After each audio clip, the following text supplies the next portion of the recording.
We are live on... What is the name of this podcast again? Oh, yeah, I'm just kidding. Teach Me Bees.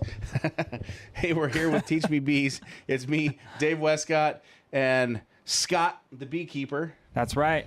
And we got Ralph in the studio. What's going on, Ralph? Good morning, gentlemen. How are you guys doing? We're doing fantastic. I'm doing well today. You know what? We've been we got a couple of things to talk about on the Beecast today, and we're talking about getting into hives. Yep. What that's like, that eerie getting into the beehives. And we're also talking about Africanized honeybees. Because Africanized honeybees actually make honey. Do they? They do. It's in their name. I hope so. Now, I follow a beekeeper online, and I'm not going to say her name, but it's a girl. Okay. Her pronouns are she and her. And you know what she does a great job, and she's located in Texas. And you know what, one of the things that she always does is she has all of these videos on Instagram and Facebook, and she's always going out to identify the bees. And one of the things that she says is, I've identified the bees and they were safe. This is a big deal. So she goes out and she identifies the bees, and she ensures that they are safe, because not all honeybees are nice. That's true. Very true. Have you ever been stung by a bee? Yep. When was your first bee sting? When I was a kid in my grandma's backyard, I got stung on my ear. You got stung on your ear. Yeah. I don't know why they went for the ear, but they did. I have this philosophy. This is one of the reasons I love bees, is that in my younger days, if I ever wanted to start up a good conversation with a round of females of the species, I'd just start talking about bees. Because and that excited all of them? I don't know if it excited them or terrified them. But the truth of the matter is, Scott, is that no matter what, everybody has had a bee experience. Like you just said, I was a child. I got stung in the ear at my grandmother's house. Yeah. What led up to this? Were you torturing the bees? I don't remember a ton about it. I just remember there was a big tree in the backyard, and we were running around. Several of us kids were playing around doing something. We probably, without knowing it, stumbled upon a hive, then upset the bees, got too close. You know, it was a summer, nice warm day, so they were probably out. Maybe they felt threatened by us near their hive entrance. It was probably in the tree, and we just didn't know it. Okay. You got stung on the ear. Have you gotten stung? Yes, I got stung. I'm going to tell you that story second. Okay. But first, I'm going to tell you a story about the bald-faced hornet. Tell me about it. Do you know the bald-faced hornet? I've heard about it. This is a nasty mother trucker right here. And I said trucker. This is a nasty bee. Bald-faced hornet. He is black. Technically not a bee, though. He is big, not a bee. And he's got a white face on him. Maybe Ralph can find a picture of him and show that online. Maybe he can help us out. A close-up of the bald-faced hornet. Bald-faced hornet is vicious. Bald-faced hornet will put you down. Okay? True story. We have some friends over. We're playing in the backyard as kids. We've got a juniper bush. Do you know what a juniper bush is? No, I don't. Okay. It's a big bush that's green, and it's kind of spiky, and it'll make you itch if you get into it too far. Okay. So we're playing in the backyard. We're playing football. Jonathan, this kid that we're hanging out with, boom, throws the football into the bush. Bald-faced hornets come out. Bam, bam, bam! Sting him 3 times. Homeboy goes down like he's been shot by a gun. And guess what? He's in the living room. He's getting prayed for. He's getting ointment on him. But it actually made him pass out, and he's swelled up. Really? Because the bald-faced hornet is a freaking killer. Okay? So, actually, I have to tell 2 more stories about bees. Dang it. Okay. So, bald-faced hornet, it attacks our friend. There we go. Does that guy look nice to you? No, nothing about a bald-faced Does that hornet guy is look nice. like he wants to hang out and say, hi, how are you doing? Or how's your cornflakes this morning? No, he wants to jack you up. Yeah, they're like picture cousins is of the making yellow me jacket. nervous behind Cousin you of the guys. yellow jacket. They are nasty mother truckers. So, and this is a PG show, or I may actually say the word. But at the end of the day, so what we did was, because we were trying to stick up for our friend Jonathan, we did not know any better. My mom loved tea. My mom was a big tea drinker. So shout out to all the tea drinkers out there.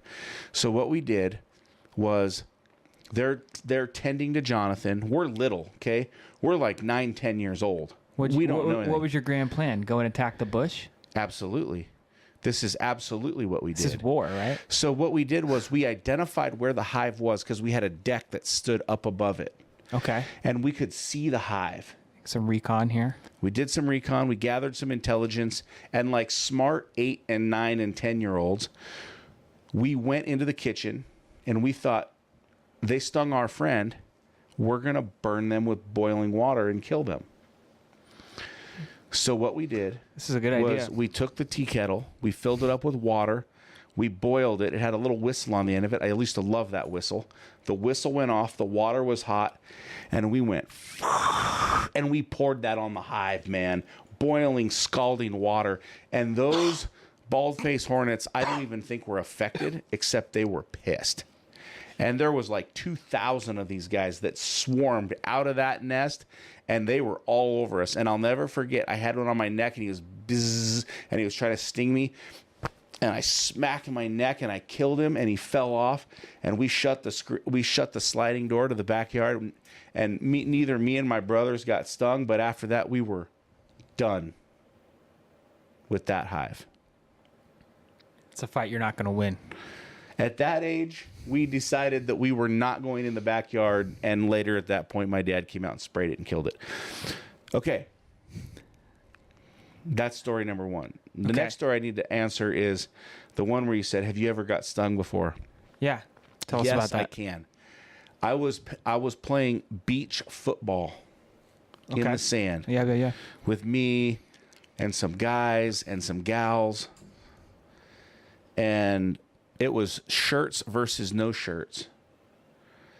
And what happened was I was a no shirt. Okay.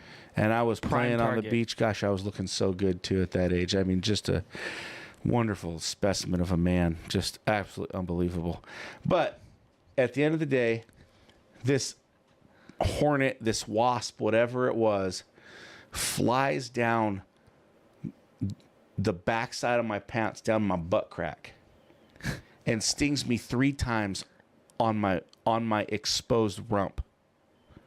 The pain I felt was nothing like I've ever experienced in my life. It literally felt like, boom, gunshot right in my butt, dude. I felt like Forrest Gump running through the woods. I literally was lit up by this guy. Okay. That's terrible. But just to be clear, you were wearing swim trunks.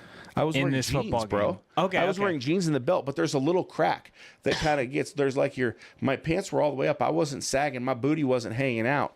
But right down in your back, when you're fit and trim and muscular, there becomes a little wedge in between like your belt and the jeans and your skin. And this little guy That was went, the weak spot in the armor. And he found you. he found me, dude. He found me. And I probably did say the F word at that particular moment. I'm going to be perfectly honest with you. And, okay. So listen, I got to tell you this other story though. All right. Tell me more. Because the B cast is just like, we are all over this thing. So I'm at an estimate because in a previous life, I was a landscaper and still am to some extent. And I'm at a customer's house. This is no joke. I'm at a customer's house and we're walking their backyard about a cleanup. Okay. And we're walking through the yard and we're standing in some particular place of the yard. And I feel this atrocious pain in my leg. I mean, I'm talking a pain like I have not ever felt in my life. I mean, it literally, boom! Again, it's in my calf, and I'm just, trying to hold on. And then it happens again. boom, boom. And I'm in the middle walking this with this lady. And I'm like, listen, lady, there is something in my pants.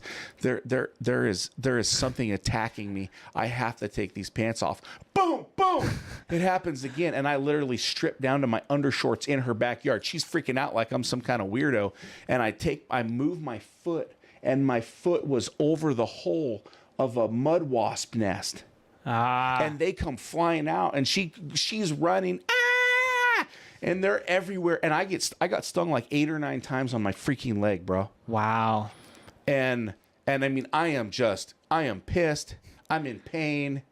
And I write up the bid for like $1,100. She's like, it's approved. It's approved. I was like, yeah, I know I'm closing this deal. I just got friggin' annihilated in your backyard. Should have doubled that deal. I should have doubled that deal. It was just cutting the grass, man. I made like $1,000 on it. Anyways, so that's the bee story. And I got one more. Okay. I know I'm just killing time. I'm doing landscaping, and I'm working on this yard in Kirkland, Washington, and we're trimming these hedges.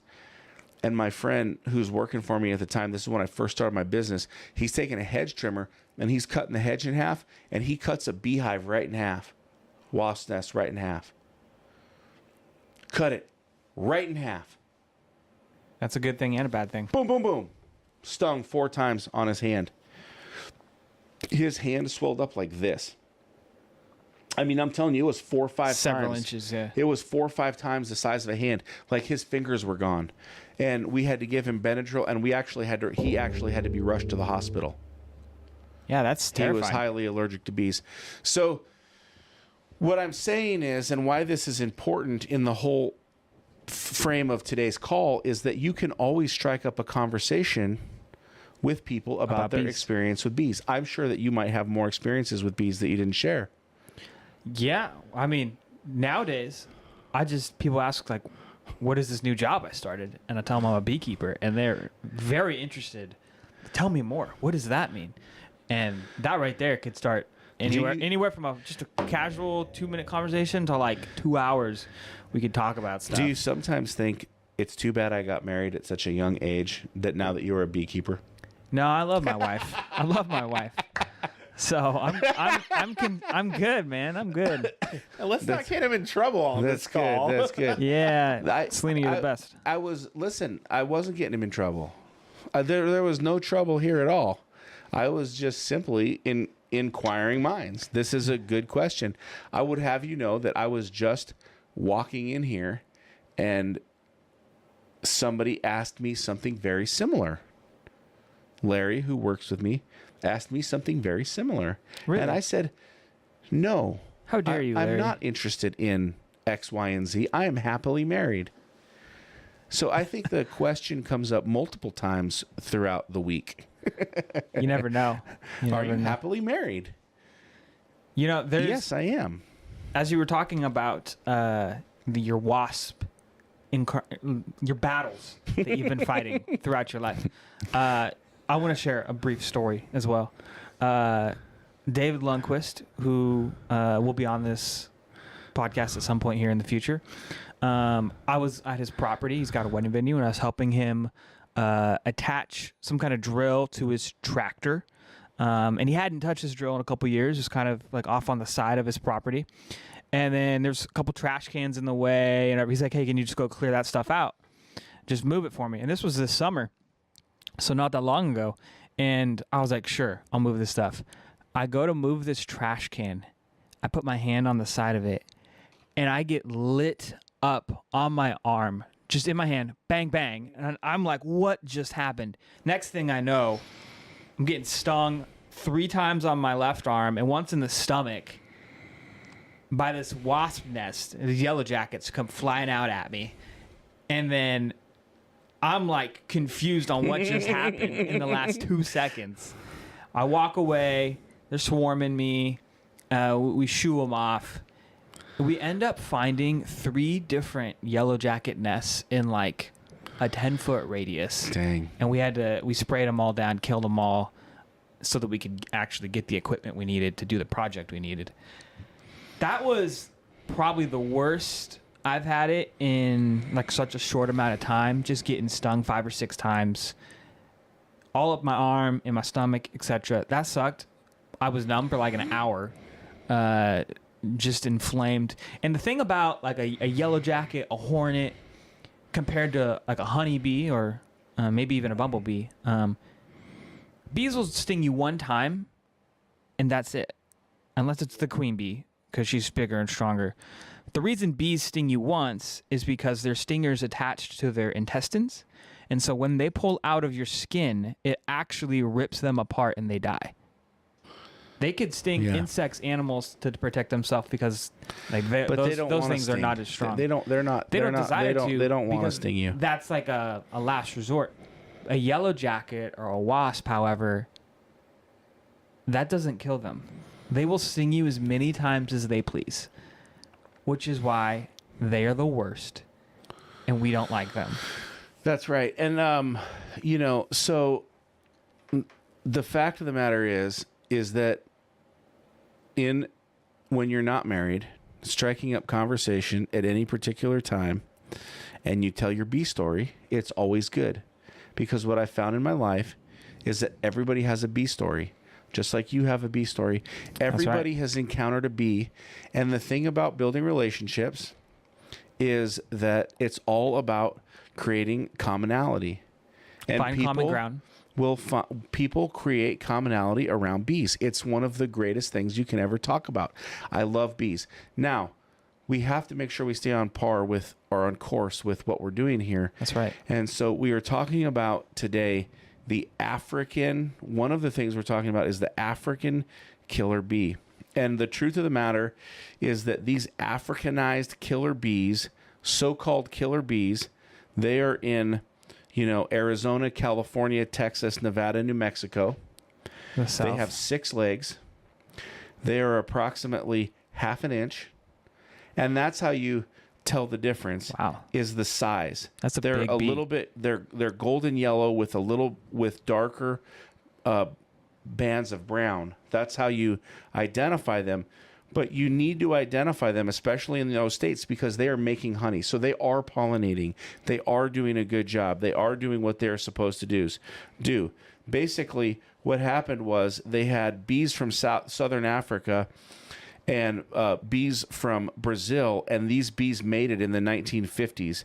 They escaped from quarantine, and they showed up in 1985 in an oil field in California.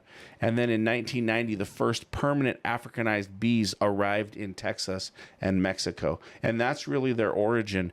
But they look so close to the normal bee that, like I was sharing, I follow this gal on Facebook. And, when you were looking at these, you really have to ensure that you identify them the right way. Africanized honeybees are dangerous stinging insects that have known to chase people for more than a quarter mile once they get excited and aggressive. This is why they earn the nickname killer bees. They can take down. He's got a picture that's a good picture, Ralph. Of a bee. That's very nice. They can take down a small child. They can kill a child very easily. They can take down a calf. They're very aggressive. Very aggressive. And so as you're looking at bees, like these bees do a good job. So, they are doing what they're supposed to do, but they're just vicious in nature. So not all bees are nice. And the attack that you will have with this bee is going to be much different than with our sweet Italian Saskatchewan bees. Yeah, our bees are going to be. Yeah, here in Western Washington, we don't have these. No, we don't have these killer bees. We might have some that are kind of aggressive at times based on their DNA or maybe time of the year, the season, but nothing compared to these bees. And I've heard specifically the ones that reside in Texas are very, very aggressive. So sometimes beekeepers get so comfortable with their hives and just with the practice of being a beekeeper that they don't even wear suits anymore. Maybe they'll wear some gloves. Maybe they'll wear like a head cover. But a lot after, 5 years, 10 years, they just won't wear suits because they're so comfortable with their bees. You cannot not wear a suit. You have to wear a suit with these bees. That's how aggressive they are. No matter how comfortable you are with them, they will come after you, and because they are bee always aggressive. That you wear today wouldn't protect you from the killer bees. I wouldn't want to get in there. From my understanding, the killer bees, they have a very thick plastic suit. It's I very think it's thick. a different kind of suit. It's very rubberized. Similar probably to like a yellow jacket suit, like if you're an exterminator. If you're an exterminator, yes. Africanized killer bees look so much like domestic honeybees that the only way to tell the two apart is by measuring their bodies. Africanized bees are slightly smaller than their counterpart. They are golden yellow with darker bands of band. Listen, if you're not sure what kind of bee it is, and we just need to throw this out there, if you're not sure what kind of bee it is, don't go investigate the bees on your own. Hire a licensed pest control professional and have them look at the infestation. Don't try to examine the bees or measure the bees on your own, because you could get hurt, in this, especially in this particular deal. And if you're allergic, or maybe you don't know if you're allergic, it's probably worth getting tested. And if you are allergic, have an EpiPen around. Be safe. Yeah, have an EpiPen. Do you know, is this bee that we've shown on here, is this a nice honeybee, Ralph, or is this a killer? That is an Africanized honeybee. And the thing is, he looks so friendly. I want to pet him. Antenna. I don't want to pet him. He's fuzzy. I want to just give him a little touch. So be aware of the bees that you are. Be aware of the bees. Be aware. Every time we say bee, it's always a little extra. Be aware. Bee. Be conscious. Be careful of your trailer. That's a joke for another time. But we want to also talk about getting in the hives and being with bees. As I mentioned, some beekeepers do get so comfortable that they don't wear their suits. They don't wear their gear. They may not even smoke the bees. Smoke the bees? Yeah. What do you mean? You get them high? Probably not. I mean, No. in Washington, who knows? But no, traditionally you have a smoker. Because I got high. That is some kind of metal. We actually have one up here on the shelf here. It's this metal container where you put fire starter, bark, whatever. You light it, and then you close the lid, and it's kind of like a cone-shaped lid that it funnels out, and there's a thing you can squeeze air into it to get the smoke to flow out, and that is to calm the bees, to get them to stop flying around as much and kind of rest. I've heard that it simulates a wildfire, in which they stop swarming and flying around, and they retreat to the hive and hunker down. This is very interesting. I want to issue another warning. If you have small children and they're driving you crazy, do not try to smoke them. No, they probably won't respond the same way. This could be potentially dangerous. If you smoke me, I'm just going to lay on the couch and eat Doritos.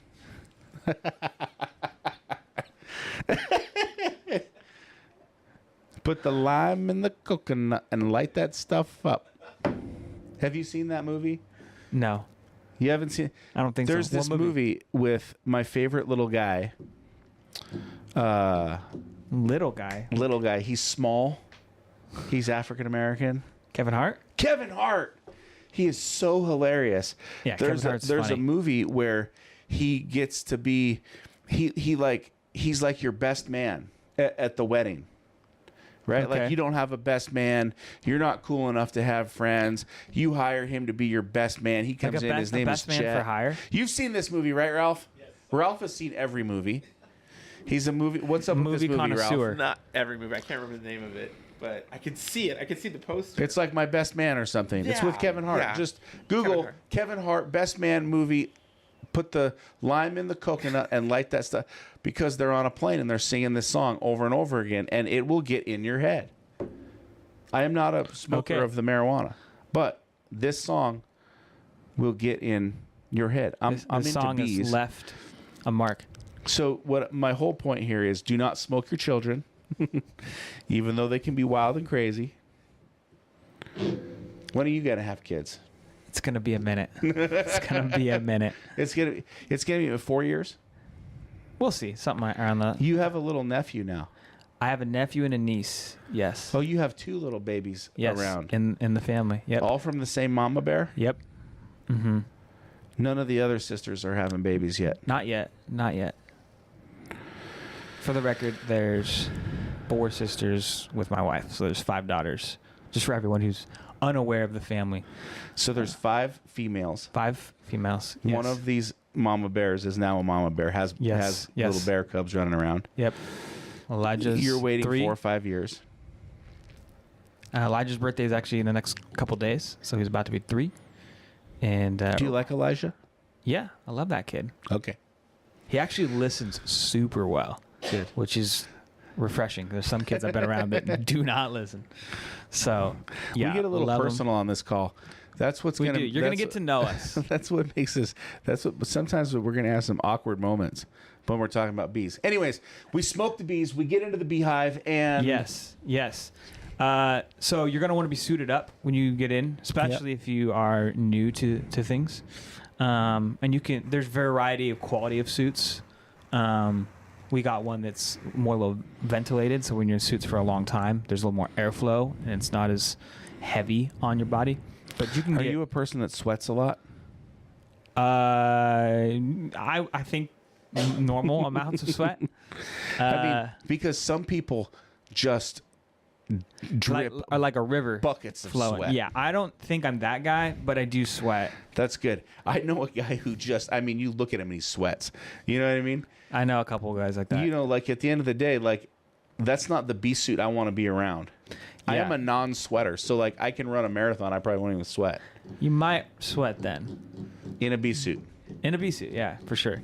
But get your own bee suit. Don't share a bee suit. Then you don't have to worry about the sweat issue. You know, it's your sweat. You also don't have to worry about COVID. That's true. And so you'll take off your hive cover, use your hive tool, which is a really cool like multi-tool. It has one end that's curved that you can kind of pull the frames up.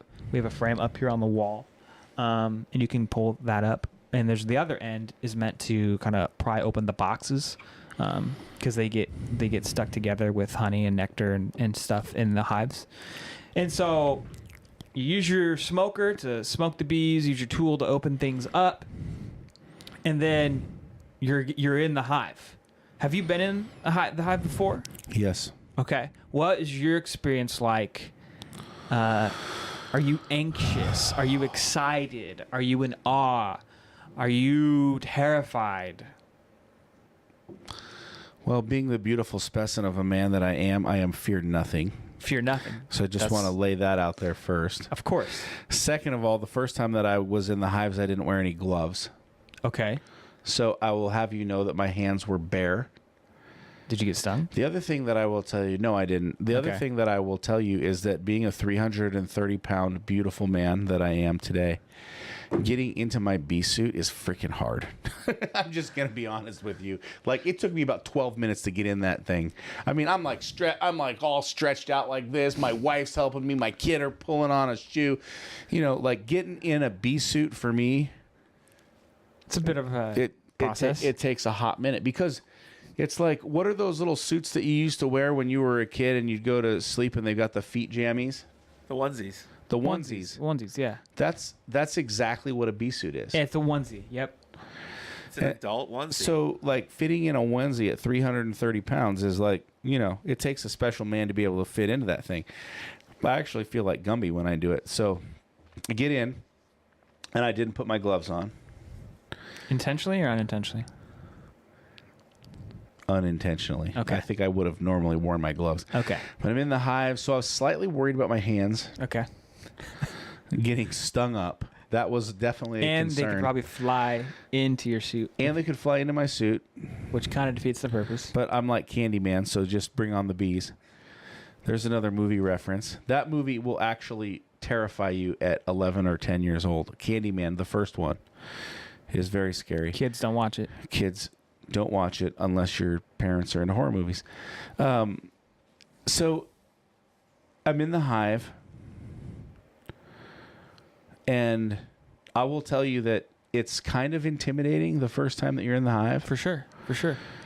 Not necessarily the the bees, but there's this stigma that bees are dangerous. There's this stigma that bees are powerful. Bees are going to sting me. Bees are going to hurt me. Bees are not calm. Bees are not gentle. Bees are not loving. Bees are not nice. That's kind of the, like, sure. oh my God, there's a bee around me. I'm going to run. It's in my hair. Oh my God. Right? Yeah. You haven't necessarily, even though you know honeybees are nice and calm, the fact of the matter is you haven't really accepted this your first time in the hive. And there's thousands of them. Thousands of them. And they are swarming around your head. For the record, the buzz that you hear is just them moving. That doesn't mean it's frightening, anything though. bad. And I want to take you back to this time. It is associated to when I was 9 or 10 years old, and we filled up the tea kettle with boiling water, and we poured it on the bald-faced hornets. And that bee was on my neck, and he was and he was trying to kill me. And I killed him first. And so, literally, I'm in the hive for the first time, and it takes me back to my childhood at 9 or 10 years old. Yeah, I had it's like an PTSD. Acid flashback. You got some traumatic experience.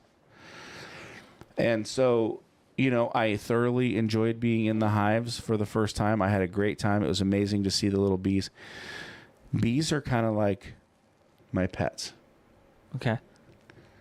And since my experience with them was no gloves, we became very close. And I feel like I bonded with all three of the hives. And I will say that, you know, I was right next to you. I was 3 feet from you last week when you were working in the hives filming a video. You didn't have a suit on. I did not have a suit on. You're braver than some. And I was actually okay with it. Well, Dave Lundquist, your father-in-law, was like, Dave, get closer. Dave, get closer. Dave, get all up in there. I'm like, Scott has the bee suit on. Like, what are we doing here, man? And, you know, but he was egging me on to get in there. It was a quick thing. Wasn't in there very long. Trying to just feed him. Yeah, you were just feeding. You're just pounding in some sugar water. But, you know, being in the hives is a great thing. You're seeing how they're doing. You're checking them out. You're seeing what help you need to give them.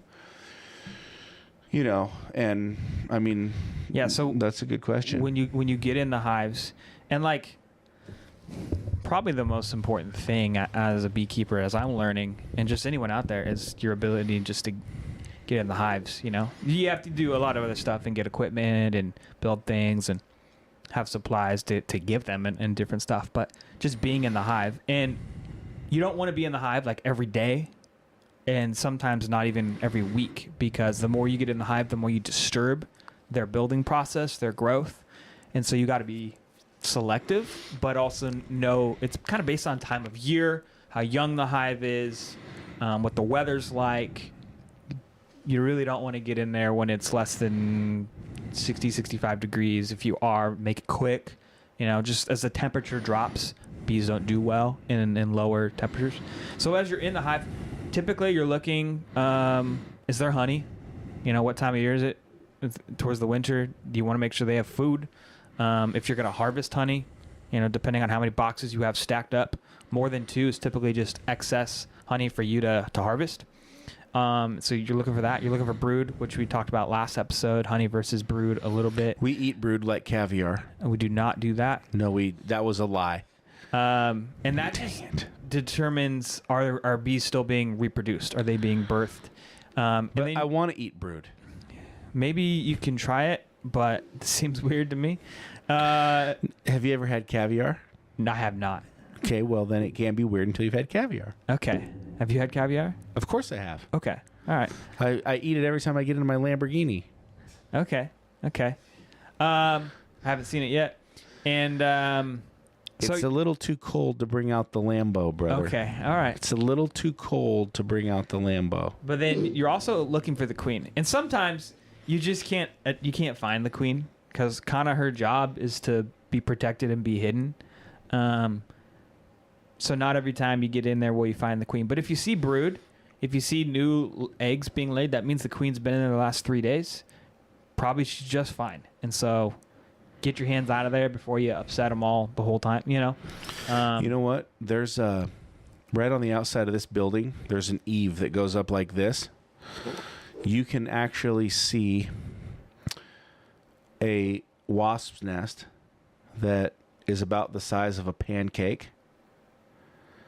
and you can actually see the brood. You can see 50, 60 little brood bubbles on the bottom of this hive. Oh, we're going to need to take care of that. Yes, that is definitely something we want to take care of. But the brood, and now that I think of it, that brood did not look too good. You know what's interesting is that when a lot of professional pest control people eliminate an invasive species of wasps or hornets or whatever, you know, they'll take the old hive, they suck it in through a vacuum, and then a lot of them you see in their videos they post, they take it home, they feed it to their chickens. Chicken feed. Interesting. I've seen it in many videos, like people taking massive hives and giving them to the chickens. So it's just interesting. It is Mother Nature, circle of life. The circle of life. I feel like we've really accomplished a lot on this call. Like, anything else about getting into the hives? You know, it's okay to be nervous. It's okay to be anxious. But the more you do it, the more comfortable you are. And the calmer you are, the calmer the bees are. Yeah. Now, so just take those little nuggets as you may get in a hive one day yourself. I'm going to tell you one other story. Okay. Closing story. I'm working for a company by the name of Land Crafters. They're a landscaping company in Seattle. I'm a lawn mowing guy. I'm probably 18 or 17 or something. And I have a route that takes me through downtown Seattle. And you know the houses in downtown Seattle, you know, they're all early 1900s, you know what they look like. You know what I mean? They're 2-story. I don't know. What'd you call that? Craftsman style houses? Craftsman style houses. Small backyards. Small backyards, you know, smaller or the size of this studio. And I look at the address and I pull up to the house and I'm like, okay. And I'm like, there's no front yard. And I go in the backyard and there's like probably 10 beehives back there.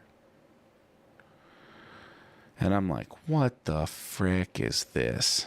You know, I'm kind of irritated. I'm like, I can't mow it, so I got to line trim it. So I got to line trim around all these freaking beehives.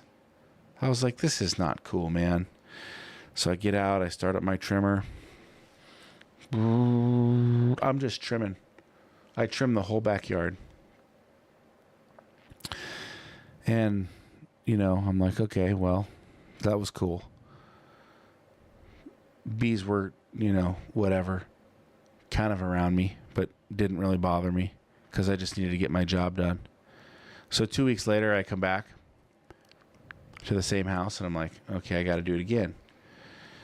So I go back out there and I'm start up my weed whacker and I'm weed whacking in the backyard. Guy comes out, what are you doing in my backyard? Those bees, man, they're gonna sting you. Go get out of here. What are you doing? Why would you be trying? I'm like, listen, your house is on my list. He's like, this is the wrong house. I don't have pay for this service.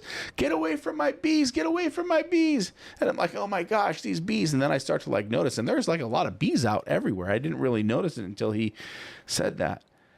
And so I leave and I call the office and I'm like, hey, what happened here?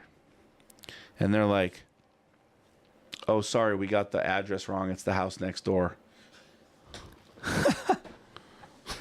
I was like, dude, you guys almost killed me, man.